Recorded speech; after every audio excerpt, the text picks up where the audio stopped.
Archuis et Sceaux. C'est la plus grande circonscription du département de Vaucluse. C'est vous, Jean Viard, qui êtes arrivé en tête pour La République En Marche, avec 33,3% des voix.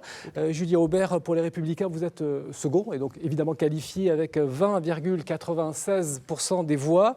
Vous serez interrogé par Lilian Renard de la Provence sur les atouts et les handicaps de ce territoire, et c'est Laurent Grelet de France Bleu Provence qui vous questionnera tout à l'heure sur les questions agricoles. Auparavant, quelle ambiance cette campagne qui n'a pas soulevé l'enthousiasme ni attiré la grande foule le jour de l'annexion? Je vous rappelle que l'abstention ce jour-là, dimanche dernier, était de 50,09%. Nous sommes allés à la rencontre de vos électeurs. Écoutez ce qu'ils en ont pensé de cette ambiance de campagne. Écoutons-les.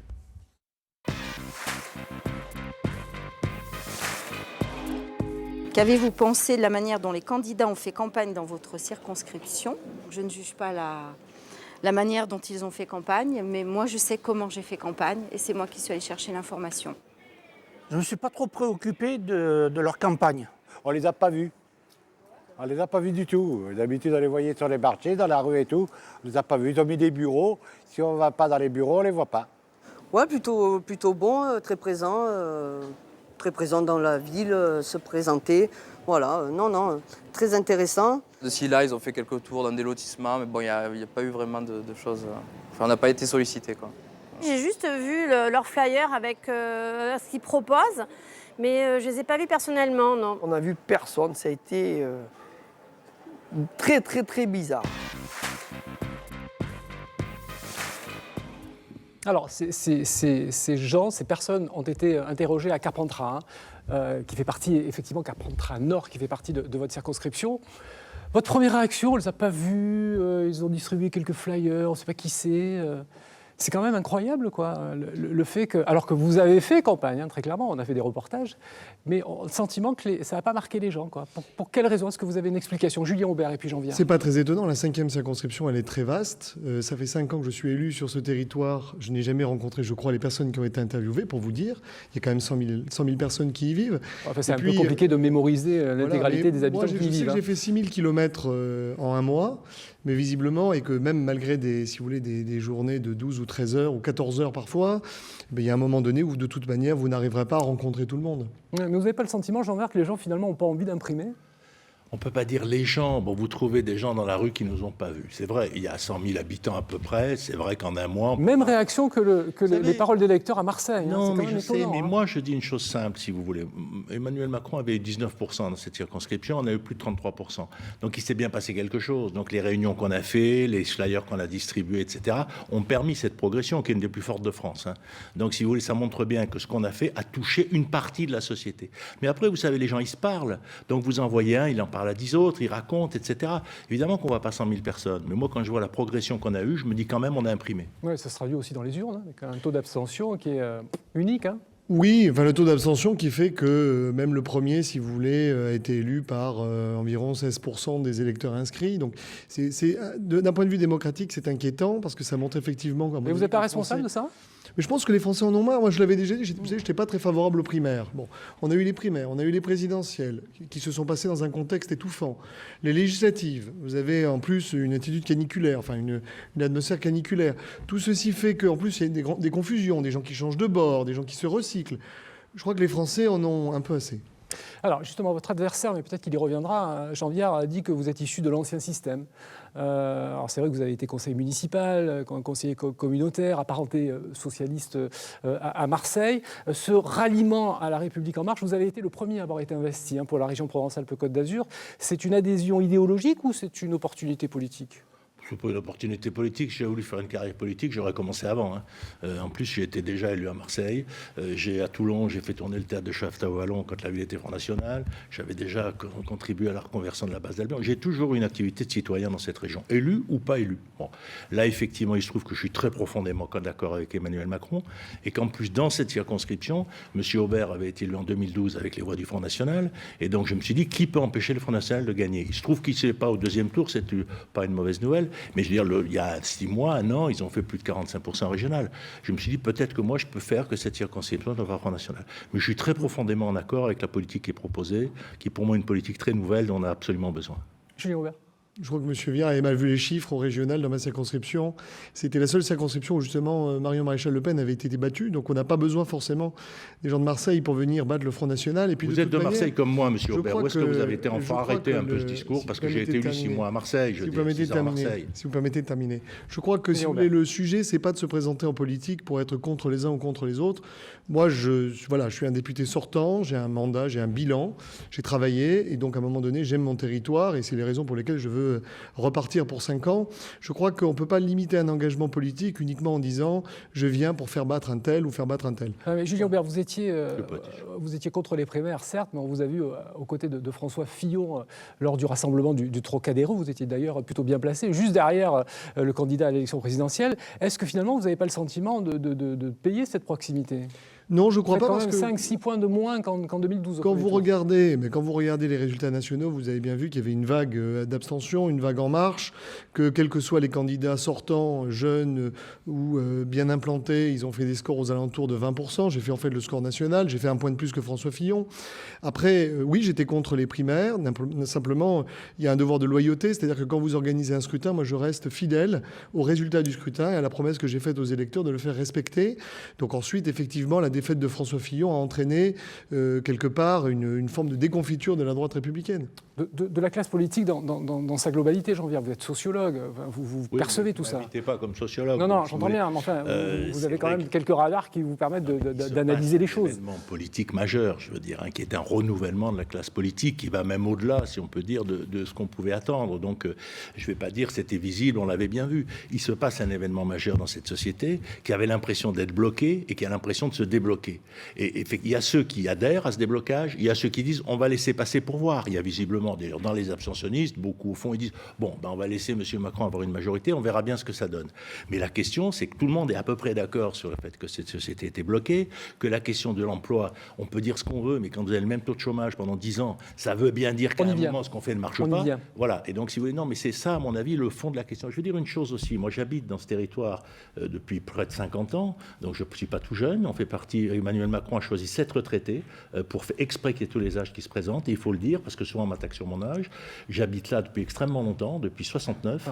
Non, mais c'est important, j'y habite tout le temps, j'ai élevé ma famille, je veux dire. Vous êtes éditeur à la Tour d'Aigle, entre autres. Vous avez quand même besoin de M. Lovisolo pour vous faire connaître à la Tour d'Aigle, preuve que vous n'êtes pas totalement toujours dans les rues. Qui était votre adversaire en 2012. J'ai lu la presse. Le maire de la Tour d'Aigle. Allez, avec un taux de chômage, vous l'avez évoqué, Jean-Pierre, on va évoquer notre première thématique avec un taux de chômage qui approche les 13%. C'est plus que la moyenne nationale, enfin c'est plus même que la moyenne régionale. Le département de Vaucluse n'est pas, malgré de nombreux atouts, le plus attractif, et c'est le moins que l'on puisse dire. Beaucoup de commerces dans les centres-villes ont fermé. Il y a des secteurs d'activité en très grande difficulté. Ce sont vos électeurs qui le disent. Écoutons-les.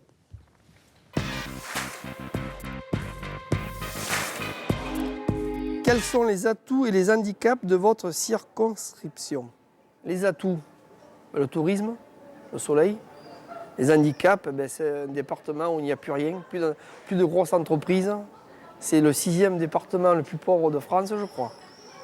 Donc voilà, il faut des entreprises. Du boulot, du boulot, du boulot. À part le tourisme, je ne vois pas trop d'atouts. Il y a le climat, il y a l'agriculture, il y a le tourisme, pour se loger, maintenant il y a de plus en plus de trucs pour se loger. Moi je suis un citoyen qui voit sa ville, qui l'observe et qui se dit il y a des jours où il faudrait que ça bouge davantage, que ça soit réveillé davantage. Parole d'électeur de Carpentras, Lilian Renard. Alors on le voit, le tourisme, le soleil, et puis pas grand-chose. Est-ce que cette circonscription dans laquelle vous vous présentez, très hétérogène, où se côtoient de riches propriétés, des centres-villages délaissés, des enclaves difficiles à gagner, est-ce qu'elle finalement elle n'est pas la photo de cette France divisée en deux, de ces deux Frances qui s'opposent, qu'on n'arrive pas à réconcilier, et c'est une des grandes leçons de l'élection présidentielle. Alors Jean-Pierre, comment on fait pour recoudre tout ça? Il n'y a pas une économie dans cette circonscription, il y en a 3. Vous avez le pays de Pertuis, Tour d'Aigle, en gros c'est le nord de la métropole de Marseille. Donc c'est une économie de bord de métropole, et vous avez la Durance, où il y a 40 000 emplois dans le monde de l'énergie, qui est un des centres les plus créatifs en Europe dans toutes les technologies. Donc c'est pas la même question. Vous avez le pays d'Apt, qui est effectivement un peu enclavé, qui manque un peu d'habitants, et donc du coup il y a des problèmes de fermeture de services publics, etc., la maternité, parce qu'on dit il n'y a plus assez assez de gens vont faire. Donc c'est un problème différent. Et puis vous avez le pays de Carpentras où vous faites votre reportage, donc les choses sont différentes. Et en plus, vous avez une crise des centres-villes. On a beaucoup fait de l'extérieur des centres-villes. Dans une circonscription, dans une région qui décroche parfois, dont les centres Non, s'effacent. on est une des régions les plus dynamiques de France. Il faut faire très attention quand même. Alors c'est pas toute la région, c'est pas homogène, et donc c'est tout à fait vrai. Il y a des zones plus en perdition que d'autres. Le tourisme, c'est une économie. L'économie de la retraite, c'est une économie. L'économie agricole, notamment de l'UVCL, notamment des cerises, reste très puissante. Mais il y a des nouvelles technologies partout dans ce territoire. Mais qui, effectivement, je suis d'accord avec vous, il y a un décalage avec les besoins de voix. Mais ne faisons pas de ce territoire un territoire qui s'effondre partout et pour tout le monde. C'est pas ce qu'on dit, mais on dit que c'est un territoire Monsieur Aubert a du retard. qui est fracturé. Où visiblement, les gens ne vivent pas les situations de la même manière. Comment on met en cohérence tout cela? Je vais reprendre le diagnostic de M. Viard et vous expliquer ensuite mon fil conducteur. Effectivement, dans le sud Vaucluse, c'est l'énergie. C'est pour ça que je me suis beaucoup investi pour défendre la filière nucléaire. C'est pour ça que j'ai un désaccord avec le programme d'En Marche, parce qu'ils veulent fermer 6 réacteurs et qu'à terme, à mon avis, la recherche dans le domaine nucléaire sera impactée à Cadarache et à ITER. Les services publics du côté d'Apt, c'est pour ça qu'effectivement, je me suis beaucoup battu pour les classes scolaires à Rustrel ou la maternité d'Apt. Les commerces, les petits commerces, la disparition des centres-villes, c'est pour ça que je me suis beaucoup battu pour la refonte du régime social des indépendants ou pour freiner des programmes de centres commerciaux portés par le RSI aux croisières. Et ensuite, vous avez parlé des nouvelles technologies et j'en viens. Pour un nouveau mandat, pour moi, la priorité, ça doit être les nouvelles technologies, c'est-à-dire que vous ne pourrez pas développer ce territoire tant qu'on n'aura pas le chemin de fer du XXIe siècle, c'est-à-dire la fibre ou le haut débit. La fibre qui est portée par le conseil départemental, le haut débit qui peut arriver par des moyens un peu détournés. Mais moi, j'habite à Sceaux. C'est certain qu'à Sceaux, quand vous avez pendant 2 jours un arrêt d'Internet ou du téléphone, les entreprises vous disent, nous, on ne peut pas fonctionner dans de telles conditions. Je veux dire, connecter ce territoire, le connecter à l'avenir, c'est ça la solution ? Partout, il faut du haut débit généralisé. Je veux dire, ça, je crois que c'est comme l'autoroute ou le train au siècle précédent. Je veux dire. Et c'est vrai qu'on a pris du retard. Il y a des régions comme l'Auvergne qui sont connectées partout.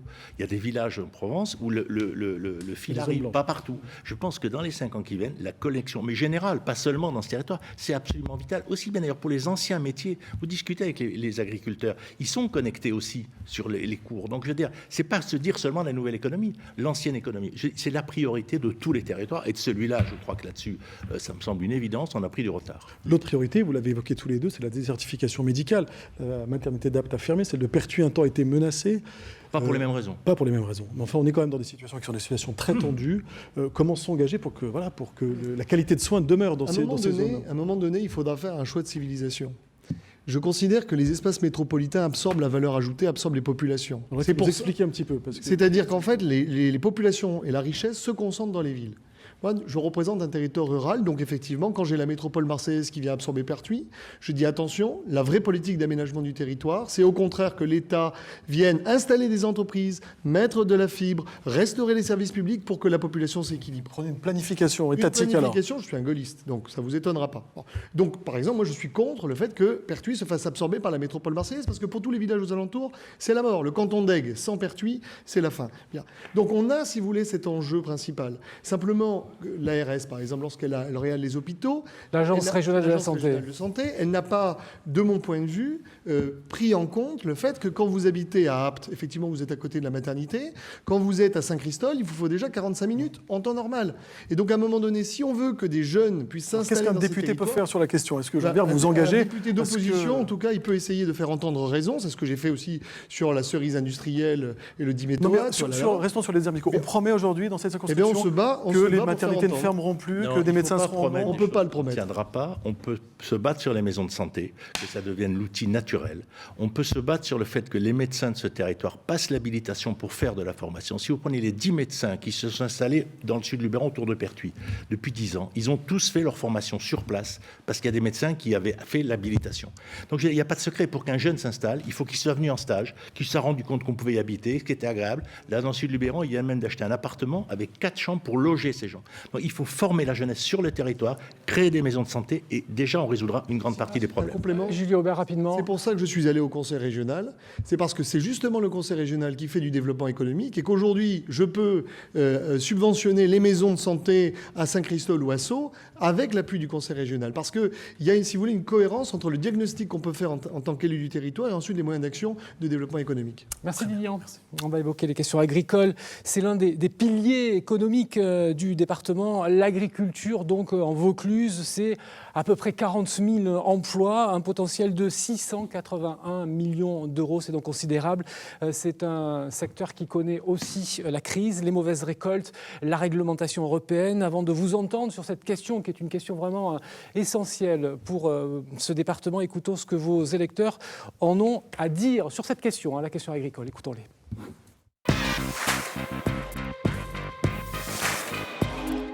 Quel avenir pour l'agriculture dans le Vaucluse? Avec tout ce qui arrive de l'étranger, il faut maintenant qu'on redonne une priorité au département, aux produits régionaux, de façon à relancer l'activité. Il y a des progrès à faire parce qu'il y a trop de concurrence avec le Maroc et l'Espagne. Je pense que les agriculteurs, ici en tout cas dans le Vaucluse, ont de bons jours devant eux. Voilà. Comment il était possible que notre pays fasse des fruits beaucoup plus chers que des fruits et légumes dans un autre pays, alors qu'il y a le transport, alors que c'est vraiment problématique pour moi. Le Made in France, hein. Donc le Made in vauclusien. Donc les fraises, vous les trouvez moins chères à Paris alors qu'elles sont fabriquées ici. Déjà, il y a quelque chose que je ne comprends pas. Laurent Grollet de France Bleu Provence. Alors, les terres agricoles dans le Vaucluse, ça représente un tiers de la surface du département. On y retrouve 40% des plus grosses exploitations de la région Provence-Alpes-Côte d'Azur. Et pourtant, de nombreuses surfaces sont en friche. Des propriétaires qui ne veulent pas vendre à de jeunes exploitants qui voudraient se lancer. C'est un paradoxe. Comment on sort de ce cercle vicieux? Jean Viard. D'abord, ce n'est pas homogène. Vous prenez le Luberon, où le parc a beaucoup permis de valoriser la marque, il n'y a quasiment pas de délaissés agricoles. Dans le Ventoux, il y en a beaucoup plus. Et effectivement, je pense qu'il est urgent de faire le parc du Ventoux, parce que le parc, c'est une marque, y compris une marque dans le vin, dans les produits agricoles, vous êtes opposés. Donc ça, là-dessus, on n'est radicalement pas d'accord. On est souvent radicalement pas d'accord. Non, mais on est radicalement pas d'accord. Sur cette question en La particulier. métropole marseillaise non plus, on est radicalement pas d'accord. Non, mais bon, je veux dire, et je crois que c'est important de penser comme ça. Moi, je suis conseiller du parc de la Narbonnaise, c'est des sujets que je connais très bien, le rôle des parcs dans le développement économique, et c'est très porteur. Mais il faut dire aussi, prenez l'Aptunion, qui est l'usine des fruits confidables. Ils ont perdu 800 000 € de chiffre d'affaires avec le Brexit, avec le cours des livres sterling. 15 licenciements. Si le Brexit est dur, on va encore licencier. C'est là où il faut voir, on a une agriculture d'exportation, à côté d'une agriculture de proximité, bio, etc. C'est deux agricultures différentes. Mais le cœur, c'est quand même l'exportation. Le Pays d'Arc, vous avez 200 grosses fermes qui font tourner Aptunion et l'UVCL. On a la plus belle coopérative agricole de France avec l'UVCL, Ventoux. Donc, on a toutes ces structures. Et à côté, il y a des zones plus en difficulté, c'est vrai. Et il faut renforcer l'agriculture de proximité, les niches, on va dire, le bio, la proximité, qui sont des niches, mais des niches intéressantes, qui créent de l'emploi. Et les gens ont une énorme demande.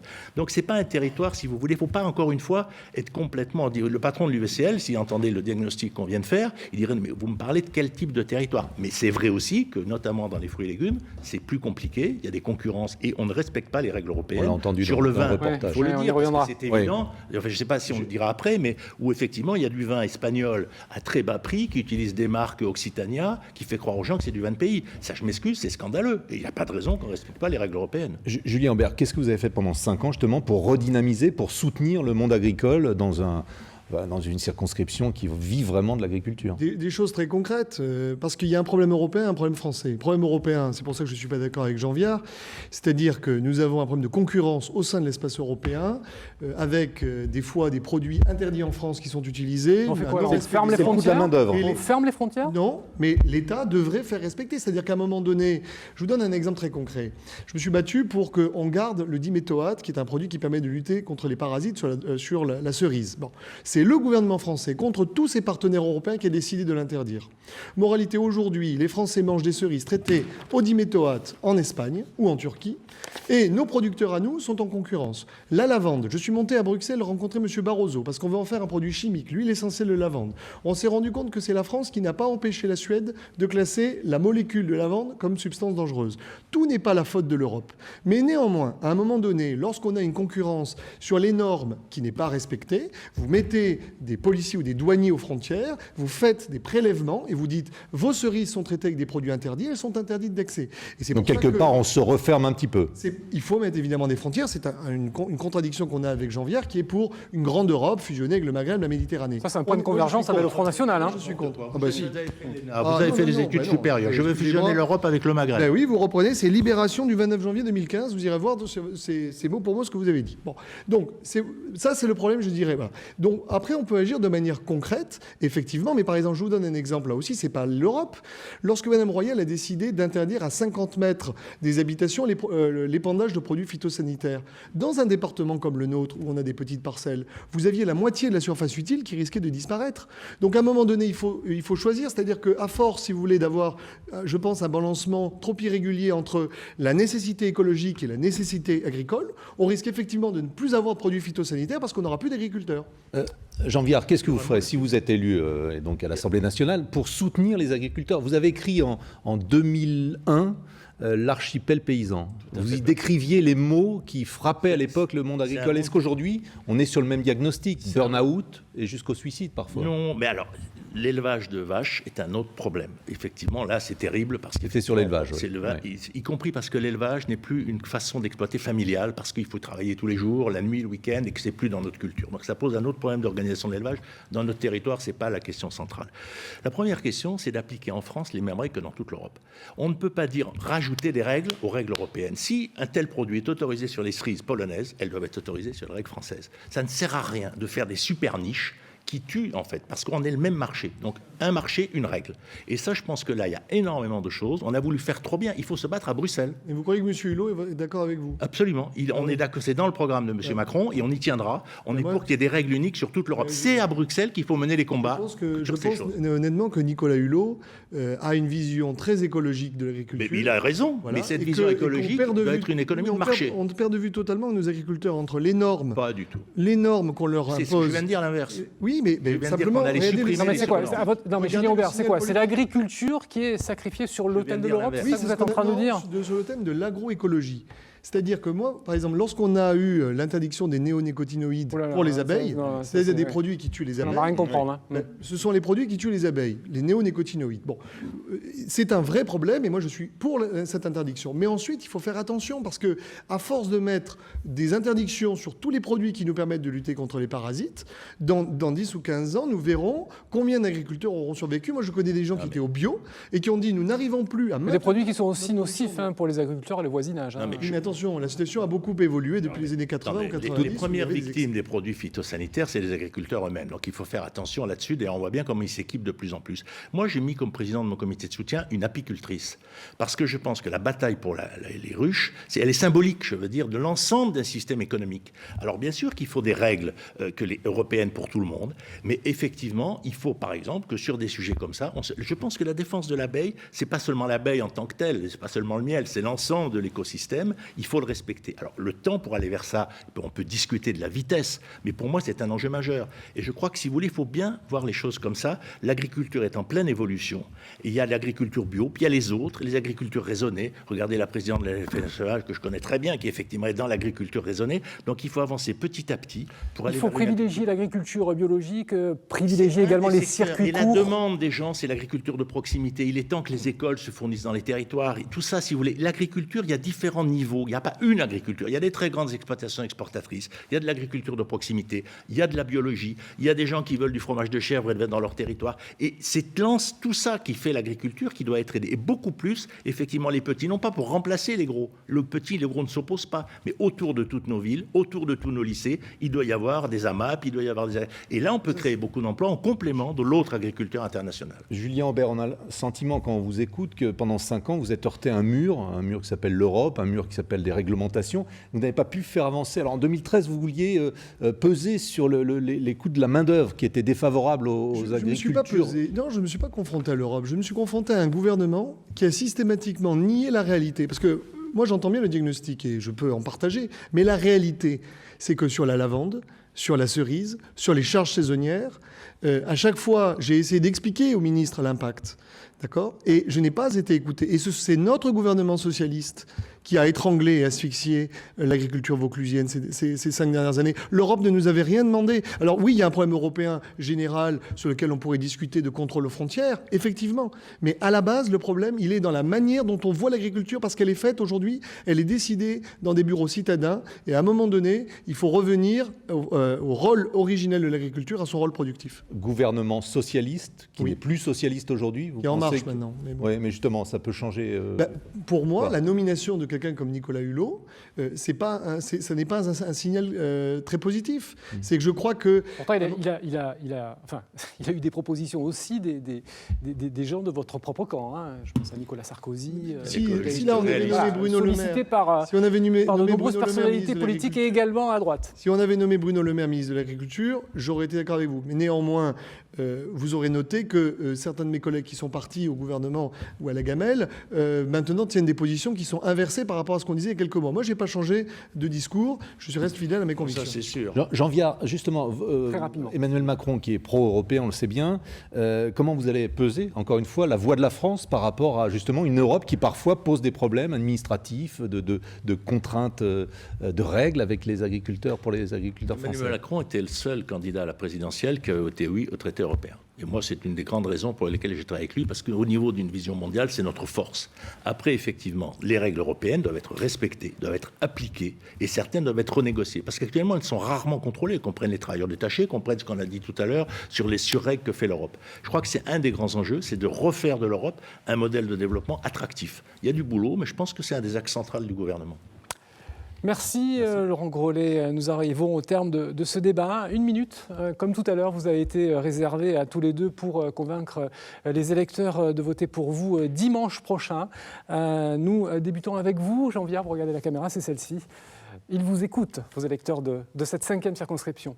2 choses. La première, c'est que moi, je veux que Emmanuel Macron réussisse, que son programme soit appliqué et qu'il ait une majorité.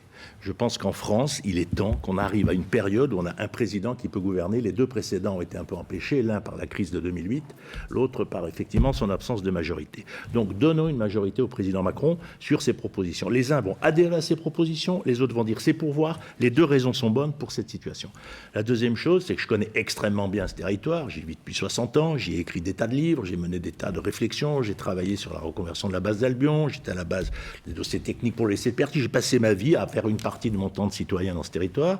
Et donc, effectivement, je pense faire le lien entre ce territoire que je connais extrêmement bien, ces grandes réformes que nous avons fait. Mon rôle, c'est un rôle de passeur, qui écoute ce qui se passe, qui regarde le territoire. J'adore ce territoire, il est magnifique. C'est pour ça que je suis venu y habiter. J'y suis arrivé, vous me direz, j'étais petit. Je pense que c'est un des territoires qui mérite d'être protégé, mais cette protection doit permettre de créer plus d'emplois et plus de richesses. C'est pour ça que je me bats pour le parc du Ventoux, c'est pour ça que je veux allier tourisme et économie, et je pense que le numérique rentre dans cette dynamique. Parfait, vous avez entendu la clochette, vous avez fait votre minute. Merci Jean Viard, donc candidat dans la 5e circonscription du département de Vaucluse pour La République En Marche. Julien Aubert, la caméra est là. 1 minute pour convaincre. Mesdames, Messieurs, vous avez envoyé un message en 2017 qui est celui du renouvellement des pratiques politiques, du renouvellement des visages. Et je pense qu'après 5 années de mandat, j'incarne ce renouvellement. Vous avez envoyé un deuxième message qui est celui de la jeunesse. Je pense que je l'incarne aussi. Je pense que je fais partie de cette jeune garde qui est prête à bousculer un vieux système politique, certes qui n'est pas en marche, parce que je reste fidèle à mes convictions de droite, certes, mais après 5 années de travail, vous m'avez vu sur la maternité d'Apt, vous m'avez vu sur la défense de la filière énergie, vous m'avez vu sur la défense de la lavande, vous m'avez vu sur la réforme du régime social des indépendants. Je suis donc un élu qui travaille, je fais partie des 50 députés les plus actifs de France, je suis dans la proximité, vous m'avez également beaucoup vu sur le territoire, et puis vous avez envoyé un signal de probité, et vous savez que la manière dont je gère la réserve parlementaire, justement, fait partie de ces nouvelles pratiques où je ne fais pas de la politique, justement, avec la réserve parlementaire. Pour toutes ces raisons, j'espère que vous me renouvellerez votre confiance le 18 juin. Merci beaucoup à tous les deux d'être venus sur notre plateau pour débattre. Laurent Lillian, merci beaucoup de la Provence et de France Bleu Provence d'avoir animé avec nous ces 2 débats, puisqu'on en avait fait un déjà avant le premier tour. N'oubliez pas d'aller voter dimanche, effectivement, pour ce 2e tour des élections législatives. Je rappelle que ce débat sera rediffusé sur France 3 à Provence-Alpes un petit peu plus tard, à partir de 22h55, et que vous pouvez évidemment le revisionner visionner sur les réseaux sociaux, sur notre page Facebook et sur notre site internet paca.france3.fr. Merci de votre fidélité. Bonsoir.